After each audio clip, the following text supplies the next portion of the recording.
This week, we're exploring the topic of meditation. You might have heard people say, well, religion or faith has no relevance in 2020, but since 1500 BCE, meditation has been used as a spiritual practice in many religions, from Hinduism to Buddhism, from Taoism to Abrahamic faiths. And meditation and mindfulness have entered the mainstream more in recent years. A lot of people are going into mindfulness practices. So a lot of these ancient traditions of meditative practice, simple mindfulness meditation, is becoming very popular. And the World Health Organization has said that 1 in 4 people in the world will be affected by mental or neurological disorders at some point in their lives. And even Dr. Rui Paris, we remember last week, was talking about the link between the pain and experiences of illness. They have a huge amount to do with our mental health. And factors like faith and hope can actually really help us when we're coping with illnesses. And medical studies have shown that meditation can change the physical structure of our brain, helping us to cope better with stressful situations or mental illness. So with COVID-19 revealing to us the mental crisis that we're all in or facing, maybe meditation really has an important role to play now. And today we're going to investigate that a little bit, whether this centuries-old spiritual practice can really be used individually and collectively to try and heal the world and give us all a little bit more inner peace. So, which is really great to see the fantastic guests that we have today who can help with that. Nassim is joined by Charan Pradan from the Nepalese community, who's going to talk a little bit shortly about how dance can be used, and Allen Kerr, who's a member of the Edinburgh Buddhist community, long-term friend of the Edinburgh Interfaith Association, is also going to talk with Professor Joe around about meditation. And finally, we'll hear a little bit more from Dr. Claire Garbarian talking about music and its healing effect, as well as this wonderful listening service that Joe was talking about. So as always, we begin with Nassim. San, over to you. Thank you very much. Good afternoon, viewers, and good afternoon to my co-hosts and the guests that have appeared on the screen there. So as Ian said, we're talking about meditation today. I keep saying mediation. I need to be very careful what I'm saying. It's meditation we're talking about today. So my special guest is Charan Pradan, and he's here from an organization. So Namaste, Charan. Hey. Good to see you, good to see you. And Charan is from an organization called Dance Namaste in Edinburgh. So it was very important to bring on Charan because he's local and because he's very passionate. I was checking out his website and he's got such beautiful quotes on his website. One of the things is about, one of the things he says is dance is therapeutic. Dance is about awareness, imagination, creation, and transformation. So we'll hear more about, rather than me talking, I'm really interested to know what your story is and, what you do in terms of dance, how is it therapeutic? So over to you, Charan. Thank you very much. Thank you, and namaste to you all. I'm not a native speaker, but I'll talk slowly. Yeah, if anything, just please ask me. Today I'm talking about, because I'm a dancer, I'm a dance facilitator, and I work and as a dance, this is therapeutically.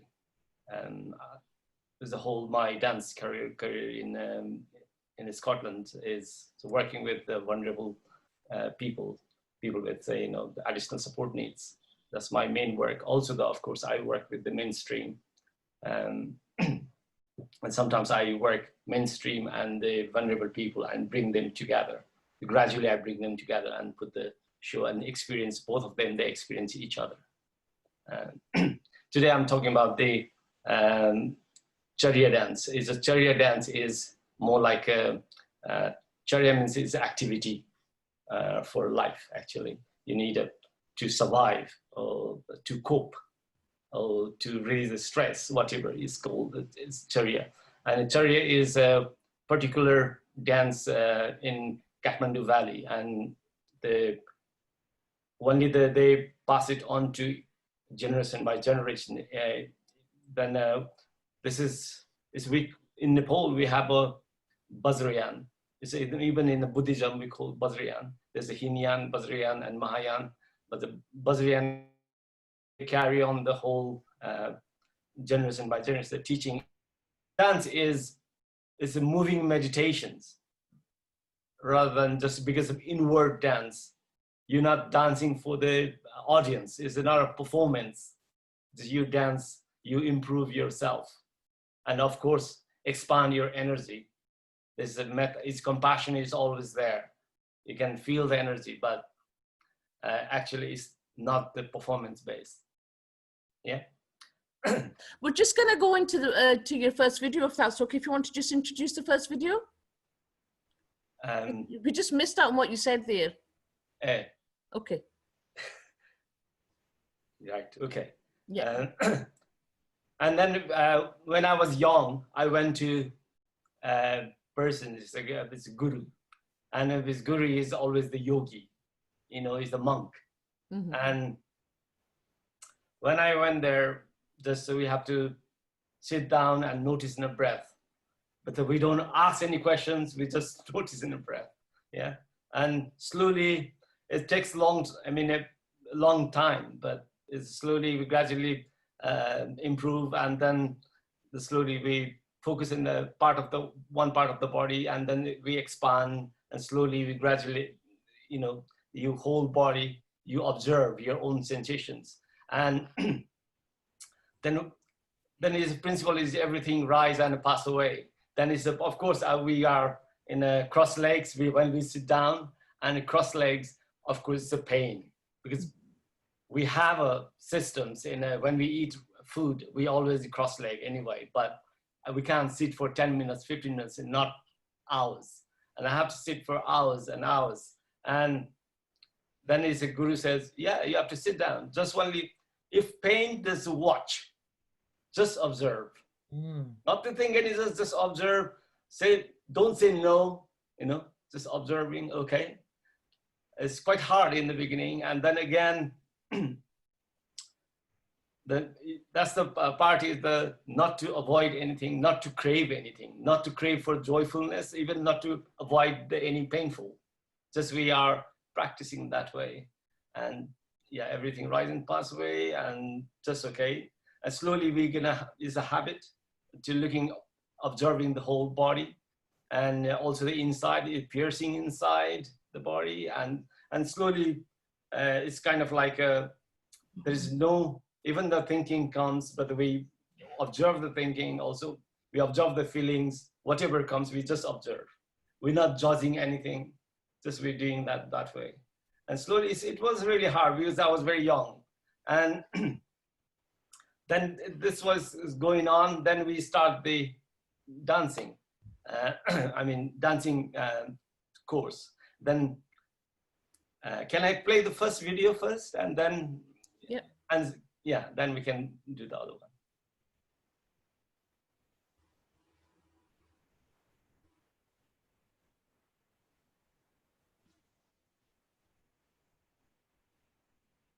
Yeah.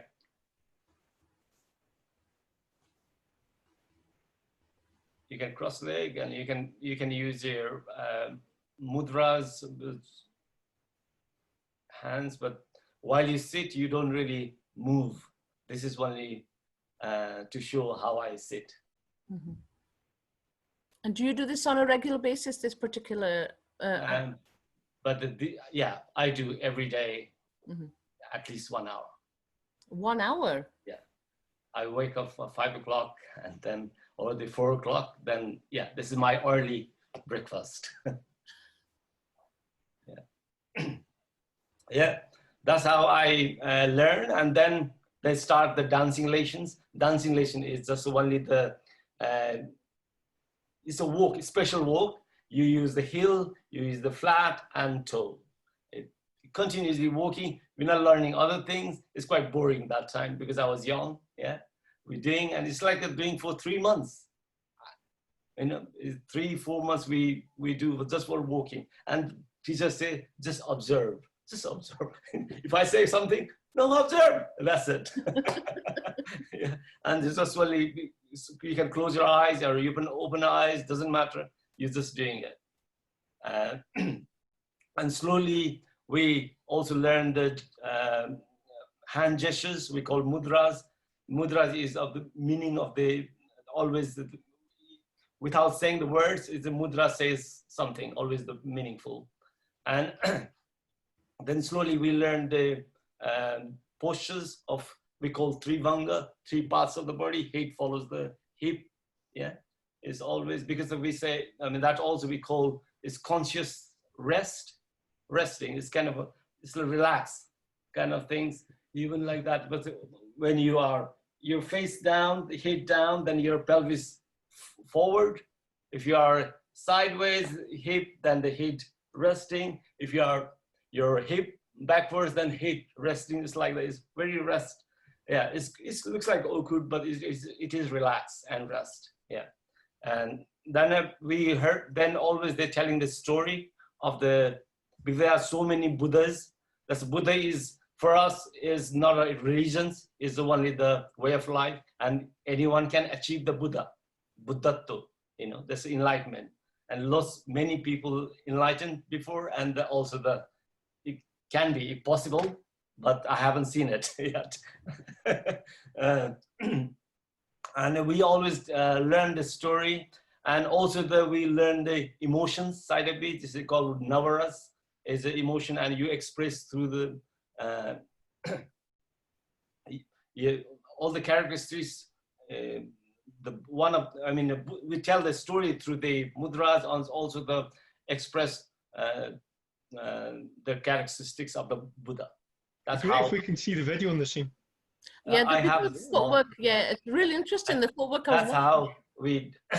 Yeah, that's the dance is like that. Then what happened? We work simultaneously. The dhyana and the. But again, all the elements we capture. But it takes me minimum 3 years. I think 3-4 years. Then able to perform.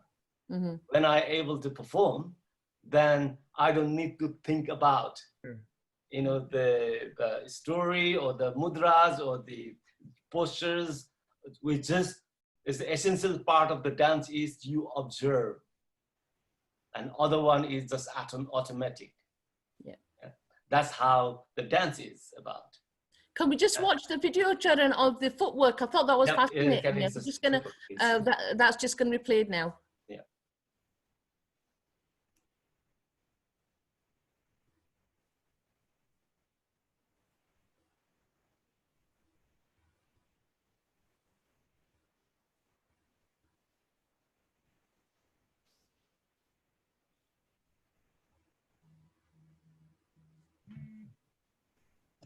Yeah, and slowly we develop the sideways. It's very minimum. There's not many movements, but there is very little movements. But yeah, you have to practice and practice and practice.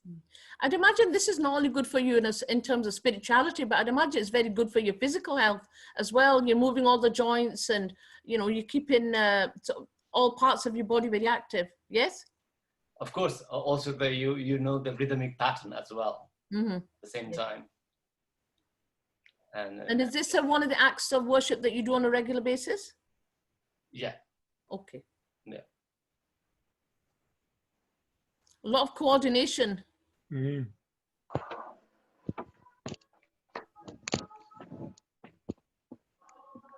This is actually all of the movement is only this. It's not much, this is only the few various of the main thing is you observe. Mm-hmm. Yeah.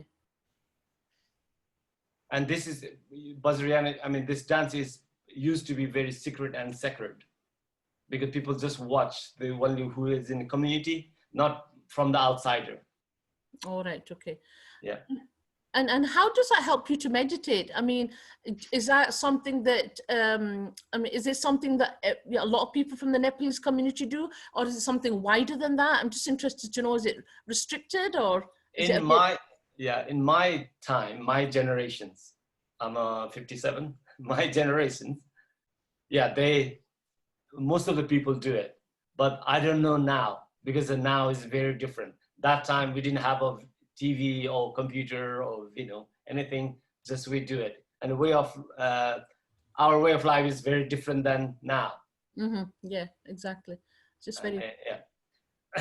Then what happened after finished my performance, and then suddenly, many years later, I went to one course. It's a discourse. It's called Vipassana. Have you heard about it? It's a Vipassana meditations. It's a 10 days course, and there is a 10 days course and noble silence. You're not speaking. You 10 days you have to be there, and 10 hours in a day you have to sit down and meditate, and you get the one meal a day. Yeah. And it's really, cope very well with that. you're not talking. It's really. And then when I went there, 3 days you just notice your breath. You're not doing anything, and then you slowly you focus your body. You know, those kind of things, and. Then what happened? And that's really you know the is you observing everything. Then I didn't. Then I realized that meditations and my dance is exactly the same. Because that time when I learned, there wasn't institutions, and there wasn't the design. It's like they said about the the what you call this a different word or they use, and so it's a full detachment of this kind of thing. But as a whole, everything is the same. It's Vipassana, but we use same thing in a movement base rather than sitting base. And yeah. I remember the last video that you sent me. Was that you presenting at an event? Because I'm interested to see that video as well. Is it music and dance together? Should we just play that video? Yeah. Usually this dance is only the story there, and then I dance. But this one is I designed for with music as well. Yeah, you can watch. This particular dance is called Manjushri. The Buddha is Manjushri, who came from Mongolia to pay homage in the Kathmandu Valley. And it's a story about his.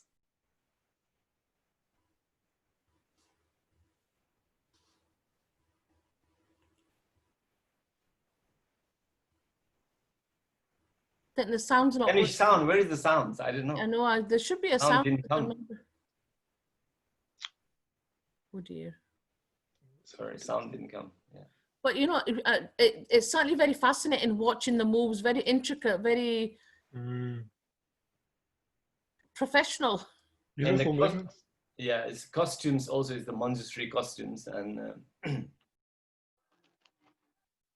So I'm seeing a lot of kind of dances that are done traditionally in the Indian context. It's very similar to these, aren't they, Charan? It is. When I dance in East Asia, they say, "Oh, are you from South Asia?" And when I dance with the Indians, and they go, "Oh, are you from the?" It's more like a Chinese, but I don't know. Yeah. It's quite yeah. Yeah, thank you so much for sharing that, Charan. And I wanted to just add there at the end, because I know that you've on your website, for anybody that wants to check out Charan's website, it's called Dance Namaste.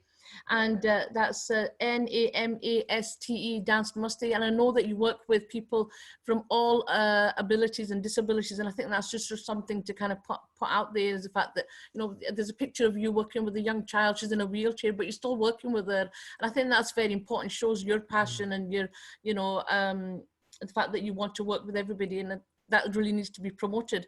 So thank you so much for joining us today. It's a real honor to listen to how you meditate and how that what that looks like in the form of dance footwork. Thank you so much, Charan, for coming along today. Thank you very much. Namaste. Namaste. That was wonderful and so graceful as well to watch that. So over to Joe, who's going to speak to another very graceful friend known for his movements. Joe, speaking with Allen Kerr. Thank you very much, Ian.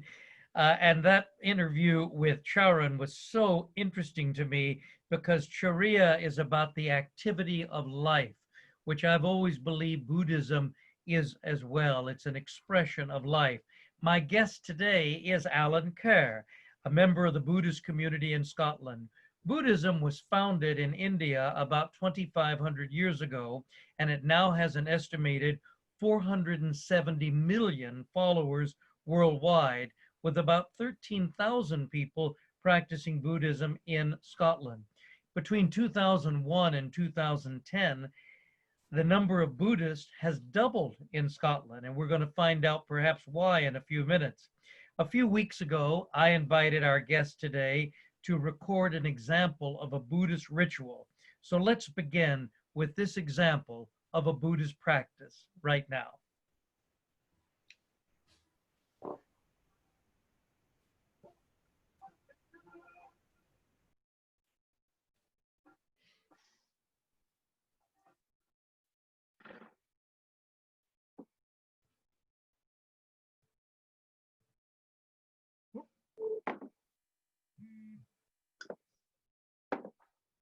Allen, you might want to narrate that a little bit. Tell them what we were seeing there. I take it you get no sound there, Joe. No, but that's all right. Tell us what we were going to see.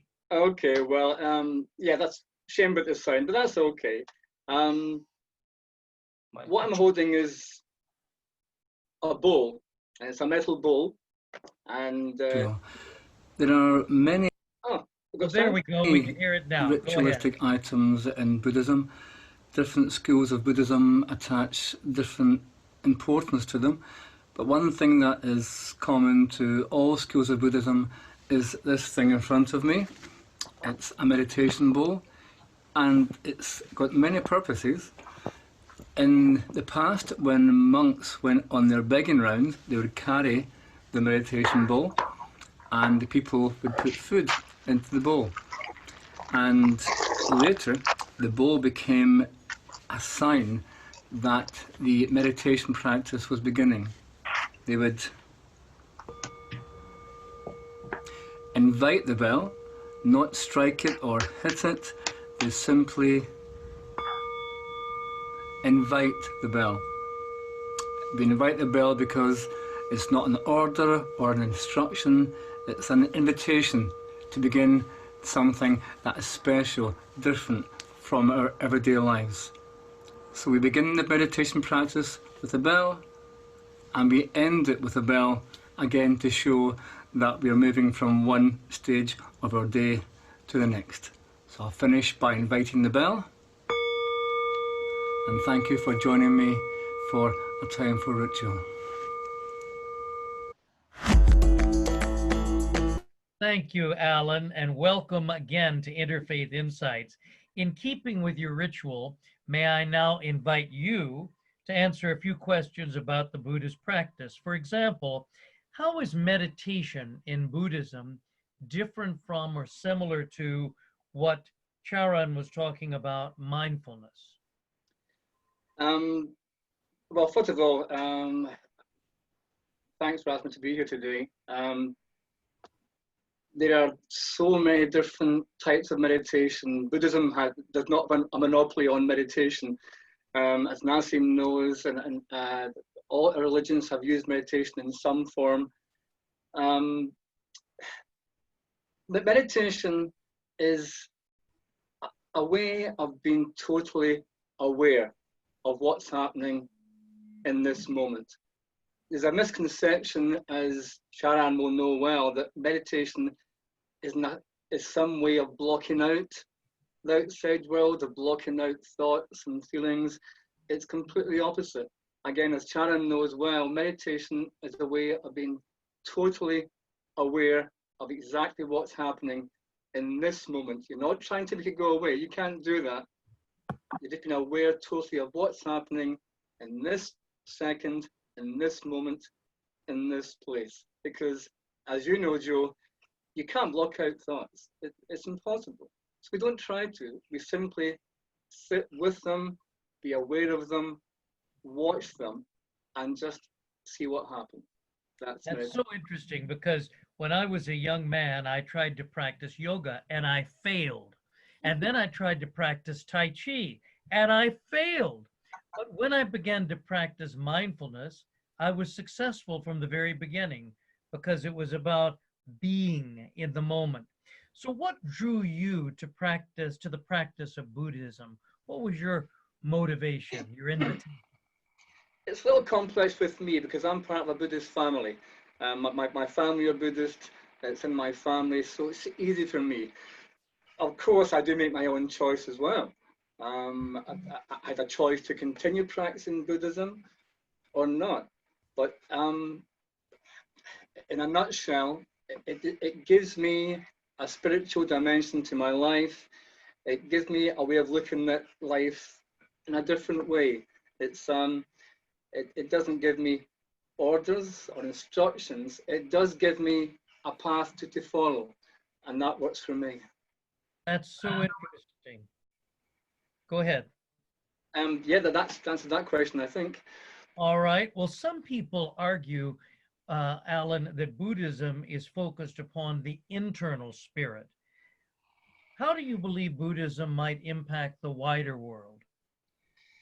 Yes, again, there's a misconception that Buddhists spend all our time sitting on a cushion meditating, and that's a big part of their practice. And I personally believe that sometimes the best thing to do is to sit on our cushion meditating. I'll tell you a story.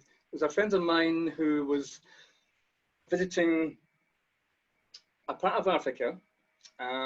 He was watching the work of an NGA, a non-government aid agency, who were helping a town that was having a lot of problems, lack of food, lack of water. And this agency were helping to build and dig wells and things. And my friend, he's quite well known. He's a singer and an actor. He wanted to help, and he asked, "Can I stay here and help?" Well, the agency said to him, "Well, can you build a house?" He said, "No." They said, "Can you dig a well?" He said, "No." They said, "Have you any medical skills?" He said, "No." So they said to him, "Well, you're in the way. You go and do what you can do. If you can't do anything here, then get out of our way and let us do it." Now that sounds a bit harsh at first, but when you consider it, it makes perfect sense. So my friend returned, and what he does is he uses what skills he has here. Now, I don't have those skills, and sometimes all I can do is just sit and listen and just hold the world with me and just contemplate it, try and be compassionate towards the world. And I believe that has an effect. Of course, there's a time for building, a time for digging wells, a time for giving injections, but sometimes right now I can't do that. And I believe that sometimes just sitting and listening and being compassionate, I think that's the best I can do. I hope that makes sense. It does indeed. And if ever there was a time where we needed that skill, Allen Kerr, it's right now. My last question, and by the way, friends that are watching today, Allen will be joining me later for a much longer interview, and it will be broadcast on Thursday. So if you'll tune in to our IFA Facebook and website and YouTube channel on Thursday, you'll see a much longer interview with Allen Kerr about Buddhism. My final question is, I mentioned that the number of Buddhists in Scotland has doubled from 6,000 to over 13,000 now. Is Buddhism growing as a practice in the West? And if so, why do you think this is happening? Well, the straight answer is yes, it is. The statistics are there. It is growing. Personally, I'm not very keen on figures because it's not a competition. I would never say that Buddhism is becoming better than this religion or that religion. But yes, if you look at the figures, it is growing, and there's no denying that. There's a number of reasons, and it take a whole program just to discuss these reasons. For some people, access to an organized religion is not possible.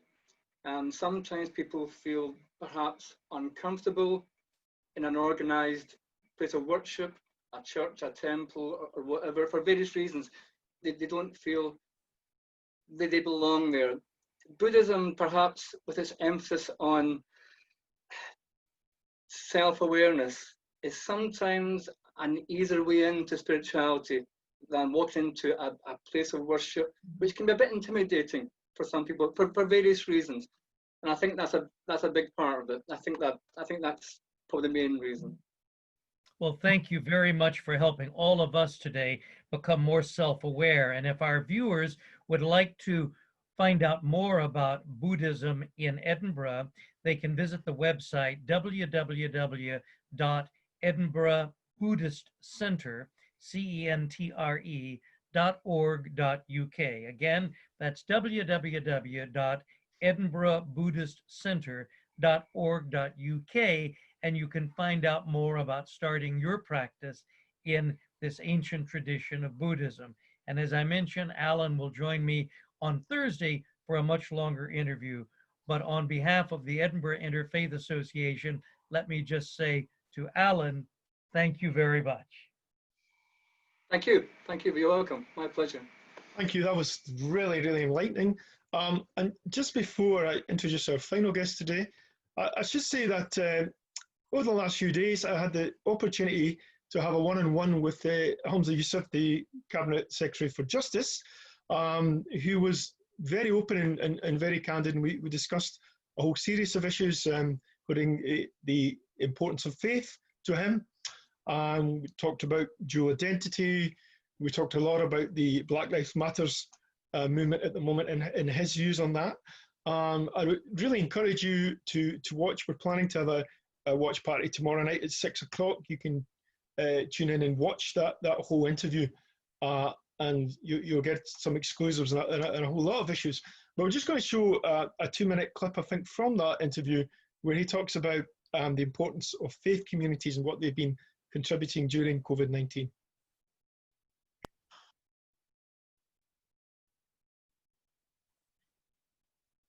Do you have any message that you want to leave our audience with today who are watching? Just a real thanks. You know, people of faith, I think, far too often in recent times have been ridiculed.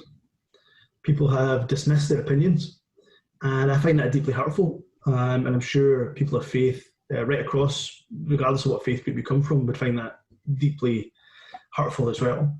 But I want to say from the government, and I know this is the view of the First Minister, as much as it is my own view, we really, really not only value the work that faith communities are doing, but we absolutely salute you and recognise it. And we really do recognise it. It's not something that isn't talked about around the cabinet table. It's often brought up either by anecdotes from those around the cabinet table or because of some of the strategic work that we're doing with faith groups. So my real thanks, as I say, it's often the most difficult times that we see the very best of the human condition. And I think people of faith in particular have led the way in that effort. Just thank you very much for joining us today. Thank you so much. Great pleasure.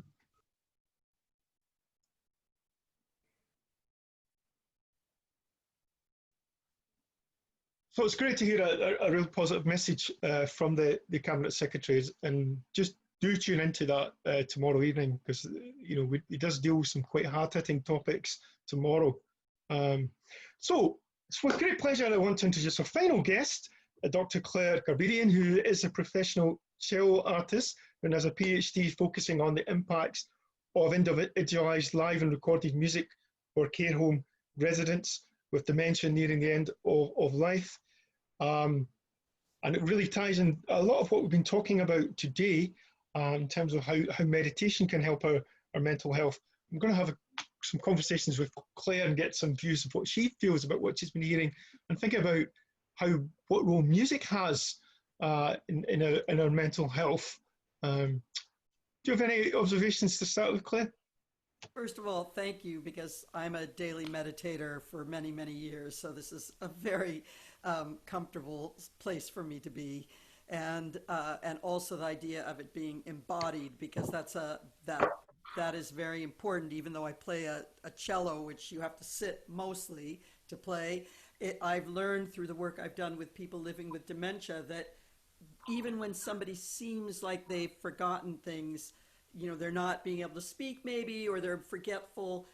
The body knows a lot more than we give it credit for. And our cultures, unfortunately, my culture certainly doesn't have dance as part of it from, you know, all the way through. And I really regret that. So I want to say that, but I feel that music reaches people as long as you can hear, you know, that you have to be able to hear a little at least.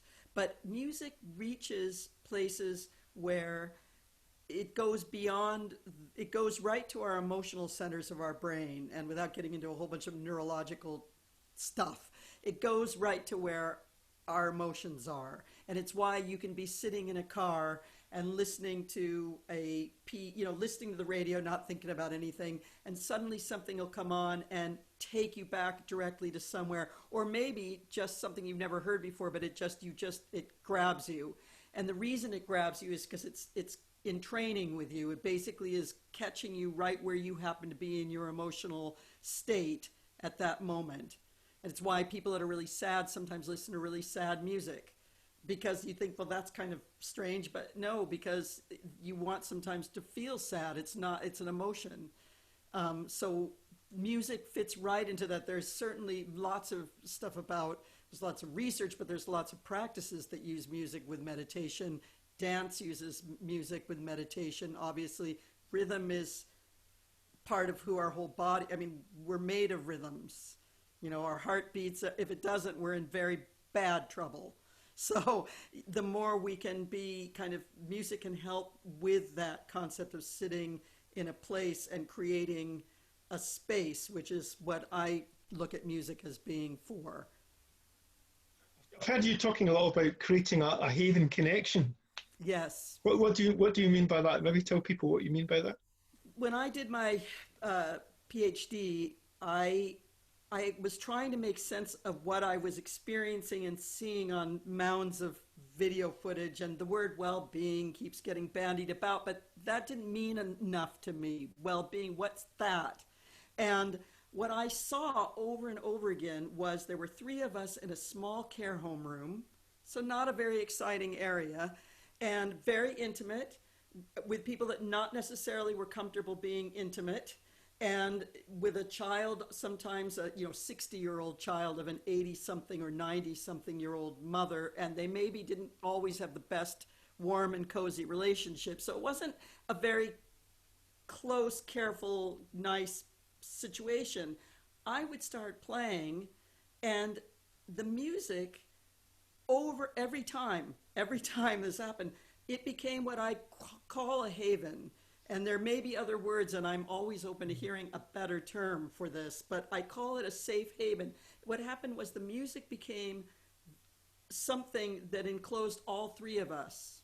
And yes, I was creating the music, but the music was actually this enclosure. And within that enclosure, it didn't matter if you walked in, and if you walk in actually to a space where music's being used right, and there's people with various disabilities, including dementias, and people that don't have any disabilities sitting together, and they're listening together, and they're engaging together, you won't know. You'll have no idea what there's any differences, because it becomes an equalizer. It doesn't matter then, whatever the backstories are removed, all of that reality gets removed, and instead you're in this other place, in the moment. And it is, again, like meditation in that it's in the moment, it's right now. And it may last for some time afterwards, as meditation can, but that's not really the point of it. It's the point of being in this enclosed space in the moment. Fantastic. And on Thursday, there's a longer interview with Claire where she talks more about that power of music. And just as what Claire was saying there, a lot from our conversations that struck me with your practice is it is a lot about in the moment, just as Buddhism is about being in the moment. Your music is about being in the moment and connecting with where people are at that moment. And really interesting, we're talking about the energy of the music that you play has to reflect the energy of where the people are at and how you bring those people to that moment. It's wonderful to hear about how music can connect us and what influence that music can have. And finally, Claire, just to ask, you are currently managing a wonderful project for the Edinburgh Faith Association called Time to Talk. Can you just tell us a little bit about that and maybe how people can get involved with that? Yes, it's a lovely, lovely program that the Scottish government has funded for 3 months, ending the end of July. But it's to focus on the residents of care homes and their family members, where there's been this, quite sudden and unexpected tearing apart of families. And maybe or maybe not, there's been an understanding by all care home residents about why that's happened. But suddenly there's no connection except over phones, and that doesn't work for everybody. But what we're doing is using phones as a way of connecting to care home residents and families in Scotland. Anybody can call that fits those two groups. 7 days a week, 11 to 7. We have trained listeners, including Joe, that are sitting on the end of the phone, and they've all, been background checked, but they also all are trained, more importantly, in some ways, as listeners. And it's not a counseling service. It's not an advice service. It's a service to let off steam, to talk about what's concerning you that you might not do or feel comfortable doing with your family members. And it's just been going a very short while. There's one also being done for focusing on staff members, which is of course very important.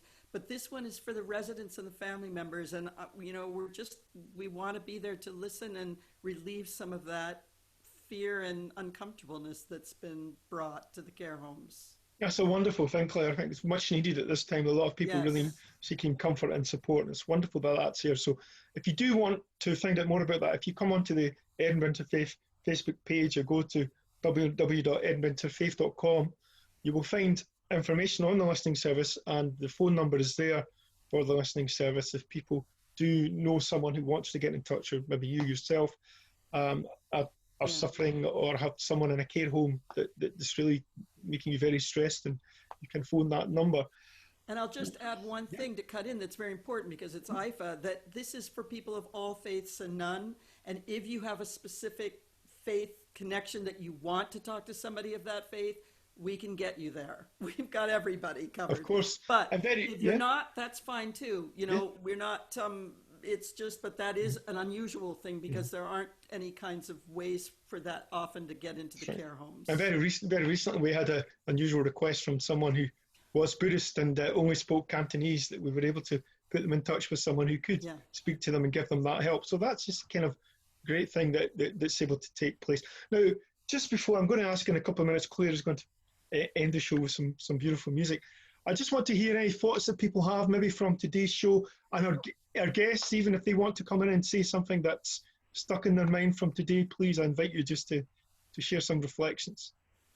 Well, one of the things that I take away from today, Ian, is it reminds me of Balinese dance, Charan, in that the Balinese believe that to dance is to live, and to live is to dance.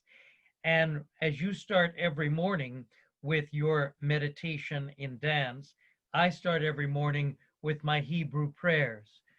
It's a dance.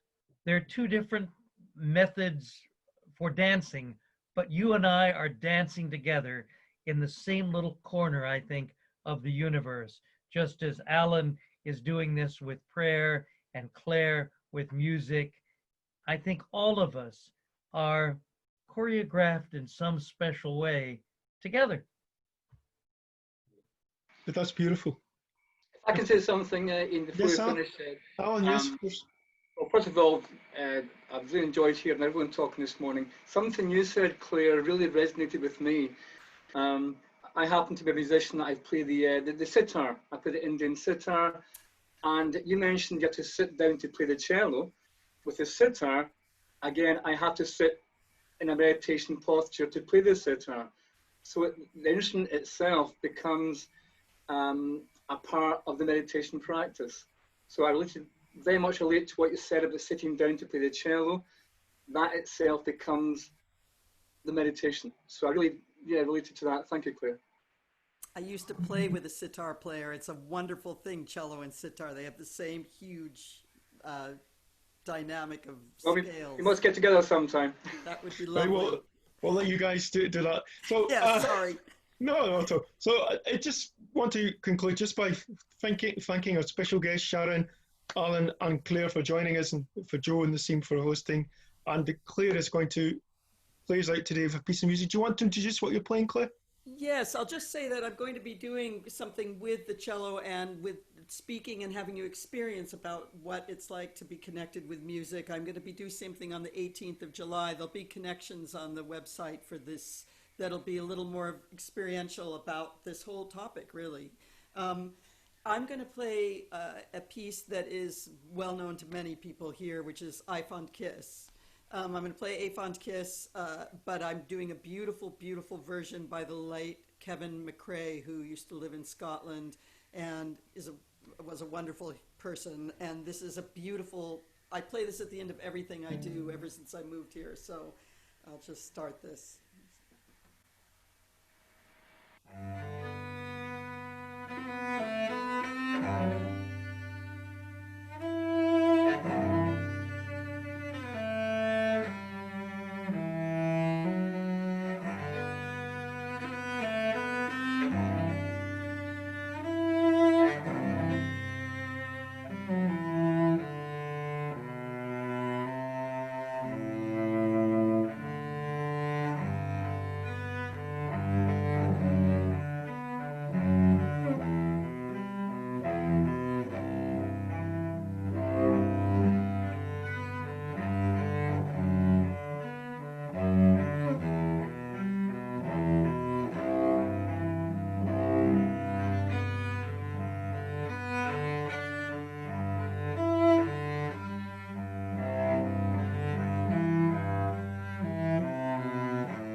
Wow. Brava, brava, brava.